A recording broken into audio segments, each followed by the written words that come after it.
को दी जा रही इज्जत की वजह से भृगु का मान भी एकाएक बढ़ गया था। सुप्रीम कोर्ट के बारे में कुछ भी ना जानने की वजह से भृगु ने यह भेंट खुशी खुशी अपना ली। आपने मेरी माताजी की जान बचाई है, इस एहसान के बदले में ये सुप्रीम कोर्ट तो एक बहुत ही तुच्छ भेंट है। फिर सभी ने एक स्वर में राठौड़ साहब के इस निर्णय का स्वागत किया। राठौड़ साहब ने आगे कहा कि तुम अब हमारे परिवार के सदस्य जैसे हो, क्योंकि राज परिवार की तरफ से ये कार्ड उन्हीं लोगों को मिलता है जिन्हें हम दिल से अपना मान लेते हैं। भृगु ने भी खुश होते हुए अपने हाथ में रखा चमकीला कार्ड देखा और कहा, इस सम्मान के लिए मैं आपका दिल से शुक्रगुजार हूं, लेकिन क्या मैं एक बात पूछ सकता हूं? जी हां, बेझिझक पूछ सकते हैं, राजकुमारी दिया ने उत्तर देते हुए कहा। यह सुन भृगु ने अपना सवाल किया, इस कार्ड का क्या उपयोग है? आसपास खड़े लोग यह सुनकर अपनी हंसी दबाने की कोशिश करने लगे। जीवन भर आप और आपका परिवार इस कार्ड का उपयोग करके अपनी जरूरत का कोई भी सामान मुफ्त में खरीद सकते हैं। इस पूरे राज्य में यह कार्ड वैध है। सारा खर्चा राज परिवार द्वारा उठाया जाएगा। गर्व से राजकुमारी दिया ने भृगु को यह बताया। भृगु का मुंह खुला का खुला रह गया और वो सिर्फ इतना ही बोल पाया, बहुत खूब। राठौड़ साहब ने भी अब मुस्कुराते हुए कहा, अब आप राज परिवार के ही सदस्य हैं, तो ये कार्ड तो कुछ भी नहीं है। उन्होंने आगे कहा, मुझे पता लगा चौहान फैमिली में आज आपके साथ क्या हुआ था। आप फिक्र मत कीजिए, मैं सब देख लूंगा। आप बिल्कुल भी दिल पर मत लीजिए उन बातों को। फिर भृगु ने मुस्कुराते हुए कहा, आप चौहान फैमिली से बात करने की तकल्लुफ मत कीजिए राठौड़ साहब। दरअसल भृगु ने चौहान परिवार के प्रति अपने गुस्से को थूक के दूर कर दिया था। लेकिन राठौड़ परिवार इस शहर का सबसे शक्तिशाली परिवार था, तो उनके लिए चौहान परिवार से किसी बात को मनवाना कोई मुश्किल काम नहीं था।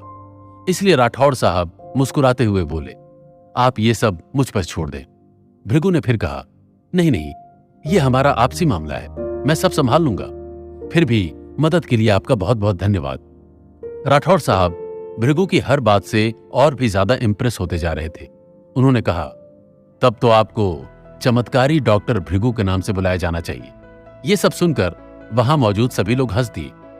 भृगु के चेहरे पर भी मुस्कुराहट आ गई और उसने हां में सर हिला दिया। कुछ देर बाद भृगु राठौड़ साहब और राजकुमारी दिया को बाय कहते हुए महल से निकल पड़ा। भृगु के जाने के बाद डॉक्टर साहू ने सुखद आश्चर्य से कहा कि मैंने ऐसा आदमी पूरी दुनिया में नहीं देखा और मैंने पिताजी की आंखों में इतना सम्मान दुनिया में किसी के लिए नहीं देखा। राजकुमारी दिया ने बीच में चुटकी लेते हुए कहा। राठौड़ साहब बोलने लगे, अरे नहीं नहीं, मेरी आंखों में सीनियर डॉक्टर साहू के लिए भी उतना ही सम्मान है। डॉक्टर साहू ने पूछा, राठौड़ साहब, क्या यह व्यंग है या तारीफ? राठौड़ साहब ने कहा, आपको जो भी ठीक लगे आप मान सकते हैं। हंसी ठहाकों के बीच रात और गहरी होती जा रही थी। इधर भृगु के पास सुप्रीम कोर्ट तो था, लेकिन ना अब उसके जीवन का कोई लक्ष्य था और ना ही रात को सोने के लिए कोई जगह थी। अंधेरी रात में भटकता हुआ वो चला जा रहा था। बीच में कुछ हमउम्र लड़कों ने भृगु को शराब की एक बोतल भी थमा दी थी, जिसे बिना समझे भृगु पी गया और इसलिए वो अब झूमते हुए आगे बढ़ रहा था। तभी वही काले पोशाक वाला आदमी धीरे धीरे भृगु के पीछे चला जा रहा था। उसकी लंबी दाढ़ी ने उसके चेहरे को छुपाया हुआ था और अंधेरा उसके आसपास और गहरा होता जा रहा था। भृगु को लेकिन शराब के नशे में उस आदमी का एहसास तक नहीं हुआ था। उस आदमी ने अपने हाथ में एक नुकीला इंजेक्शन जैसा कुछ पकड़ रखा था और वो भृगु के एकदम पास पहुंच गया था कि तभी रात के अंधेरे को चीरती हुई कुछ जोरदार आवाजों ने भृगु के नशे को चीर दिया और काली पोशाक वाला आदमी भी रात के अंधेरे में कहीं गायब हो गया।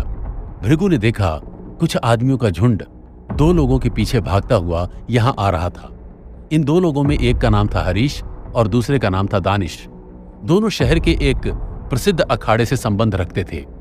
हरीश उस अखाड़े का मुखिया था और दानिश वहां का मुख्य पहलवान। इसी बीच दानिश भृगु के पास ही रुक के चिल्लाया, कौन हो तुम लोग और किसके इशारे पर ये सब कर रहे हो? लेकिन इन बातों का जवाब देने में वक्त जाया नहीं करते हुए एक गुंडे ने कहा, बस यही कहूंगा, आज तुम दोनों को जिंदा गाड़ने का वक्त आ गया है। अगले ही पल बहुत से गुंडे हरीश और दानिश पर झपट पड़े। दोनों ने उन गुंडों का जमकर मुकाबला किया और ताबड़तोड़ प्रहार से कुछ ही मिनटों में सब कुछ चित कर दिया। लेकिन इस बीच मौका देखकर गुंडों के लीडर ने अपने कपड़ों में छुपाया हुआ खंजर हरीश के पेट में घोंप दिया। हरीश वहीं लड़खड़ा कर गिर गया और दानिश ने उसे संभाला। वो लीडर अब हाथ में खंजर लिए दानिश की ओर बढ़ा चला जा रहा था।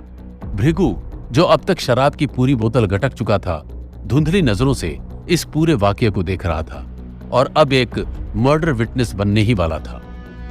तभी गुंडा गुस्से से भृगु की तरफ बढ़ा, क्योंकि जाने अनजाने ही भृगु उस गुंडे और हरीश के बीच आ गया था।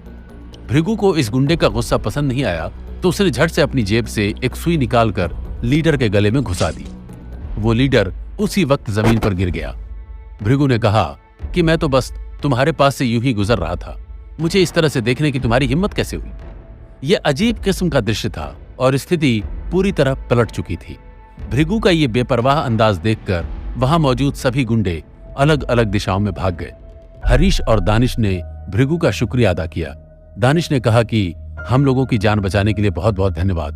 भृगु ने कहा कि मैं तो तुम लोगों को जानता भी नहीं हूं, मैं तुम लोगों की जान क्यों बचाऊंगा?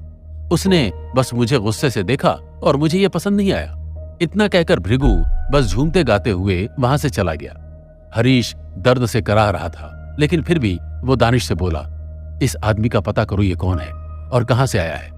इसके बाद जल्द ही उनके अखाड़े के कुछ और पहलवान वहां आ गए और दोनों को वहां से ले गए। और इसी बीच आगे रास्ते में कहीं भृगु लड़खड़ा कर गिर गया और अपनी सुध बुध खो बैठा। उसे होश तब आया जब सूरज की किरणें उसके चेहरे पर पड़ी। जब उसने अपनी आंखें खोली तो उसके आसपास का परिवेश पूरी तरह से बदल चुका था। ये कमरा था जिसमें लकड़ी का एक छोटा सा पलंग था जिस पर भृगु लेटा हुआ था। उसके बगल में एक लकड़ी की मेज थी। छत के रूप में एक छप्पर था जिससे सूरज की रोशनी कमरे में आ रही थी। तुम उठ गए बच्चे? एक बुजुर्ग आदमी कमरे के अंदर प्रवेश करता हुआ बोला, ये अदरक वाली चाय पी लो, तुम्हें अच्छा लगेगा। मैं कहाँ हूं? भृगु अचंभित होकर बोला, यह उदयपुर शहर का एक गांव है, फलासिया। ओह अच्छा अच्छा, आप कौन हैं? भृगु ने सवाल किया। मेरा नाम तो शंभुनाथ है, पर यहां सब मुझे काका कहते हैं। कल रात तुमने कुछ ज्यादा ही शराब पी ली थी। नशे की हालत में तुम सड़क पर ही गिर गए थे। वो तो अच्छा हुआ कि कीर्ति को तुम नजर आ गए और वो तुम्हें वहां से उठाकर यहां ले आई, वरना सुध बुध खोकर रास्ते में इस तरह पड़े रहना खतरनाक साबित हो सकता है। भृगु ने सवाल किया, कौन कीर्ति? वो मेरी पोती है और कॉलेज में पढ़ती है, शंभू काका ने बताया। भृगु ने आगे कहा, दरअसल मैं शराब नहीं पीता, कल पहली बार ऐसा हुआ। हाँ ठीक है, ज्यादा सफाई मत दो, अब तुम बस अदरक वाली चाय पी लो। शंभू काका के इस बेफिक्र और संवेदनशील अंदाज से भृगु को बहुत सुकून मिल रहा था। उसे अपने गुरु की और पहाड़ की बहुत याद आ रही थी, लेकिन शंभू काका का घर और वो खुद उसे न जाने क्यों बहुत अपने से लगने लगे। शंभू काका अपने अच्छे व्यवहार का एहसान जताने की कोशिश नहीं कर रहे थे। उनके इस दयालु व्यवहार की वजह से भृगु को यह घर जैसा लगने लगा। अभी कीर्ति आती होगी, तब तक तुम सो जाओ। वैसे एक बात पूछूं, तुम हो कौन और तुम्हारा नाम क्या है बेटे? शंभू काका ने भृगु के सर पर हाथ फेरते हुए पूछा। ये सवाल सुनते ही भृगु के सीने में फिर से वही दर्द उठा जो पिछले एक दिन से उसका साथी बनता जा रहा था। उसने प्रणाम करते हुए सिर्फ अपना नाम बताया, भृगु। शंभू काका ने इस बात को यहीं छोड़ दिया और फिर कुछ ही देर में साइकिल से कीर्ति घर आ गई। कॉलेज ड्रेस में वो बहुत ही सभ्य लग रही थी। दादाजी मैं आ गई। अपने सामने खड़ी लड़की को देखकर भृगु की आंखें खुली रह गई। काफी समय तक पहाड़ों पर रहने की वजह से इस तरह की खूबसूरती देख पाना भृगु के लिए मुश्किल था, लेकिन ये लड़की तो उमा और राजकुमारी दिया से भी कहीं ज्यादा खूबसूरत थी। क्या आप ठीक हैं? कीर्ति ने भृगु से पूछा। कल रात आपको सड़क पर अकेला पाकर मैं काफी घबरा गई थी, इसलिए मैं आपको उठाकर यहां ले आई, हालांकि आप थोड़े भारी थे। मैं समझ गया। भृगु ने शर्माते हुए कीर्ति को पास आने से रोका। बच्चे, तुम्हारा परिवार कहाँ रहता है? अगर तुम कहो तो हम उन्हें इत्तला कर देते हैं, वो भी तुम्हारे लिए परेशान हो रहे होंगे, शंभू काका ने पूछा। सच कहूं तो मेरा कोई परिवार नहीं है और मेरे रहने का कोई ठिकाना भी नहीं है, वरना मैं सड़कों पर इस तरह थोड़ी न पड़ा रहता। भृगु ने थोड़ी मायूसी के साथ अपना सच बता दिया।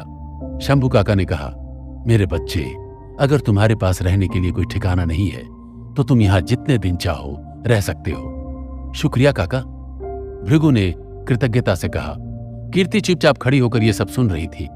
शंभू काका के घर में सब तरफ सुकून छाया हुआ था। दूसरी तरफ हरीश और दानिश के अखाड़े में हलचल मची हुई थी। हरीश ने दानिश से पूछा, हमारे दुश्मन दिन ब दिन शक्तिशाली होते जा रहे हैं और उनकी हिम्मत भी बढ़ रही है। हमें अपनी भी शक्ति और बढ़ानी होगी। सुनो, क्या तुमने पता किया कल रात का वो शक्तिशाली आदमी कौन था जिसने हमारी जान बचाई? दानिश ने कहा, कुछ ज्यादा तो नहीं पता चला है, लेकिन उसका राठौड़ परिवार से कुछ कनेक्शन है। कल के हादसे से थोड़ा दूर ही फलासिया गांव है। यह आदमी वहीं गया है। हरीश ने कुछ सोचते हुए कहा, तैयारी करो, मैं खुद फलासिया गांव जाऊंगा। हरीश भाई, आप क्यों परेशान होते हैं, मैं खुद चला जाऊंगा, दानिश ने जवाब दिया। पर हरीश ने अपने पेट में लगे घाव के दर्द को भुलाते हुए कहा, नहीं, यह आदमी नहीं, एक अवसर है। और तो और उसने मेरी जान बचाई है। उस आदमी से मैं खुद मिलूंगा। तब तक तुम कल के उन सुपारी किलर को जिसने कॉन्ट्रैक्ट दिया था उसे ढूंढो। दानिश ने हां में सर हिलाया, क्योंकि हरीश के सामने सवाल करने की उसकी हिम्मत नहीं थी। क्या हरीश भृगु से मिल पाएगा? क्या दानिश उन गुंडों के सरगना को ढूंढ पाएगा? जानने के लिए सुनिए मसीहा डॉक्टर का अगला एपिसोड।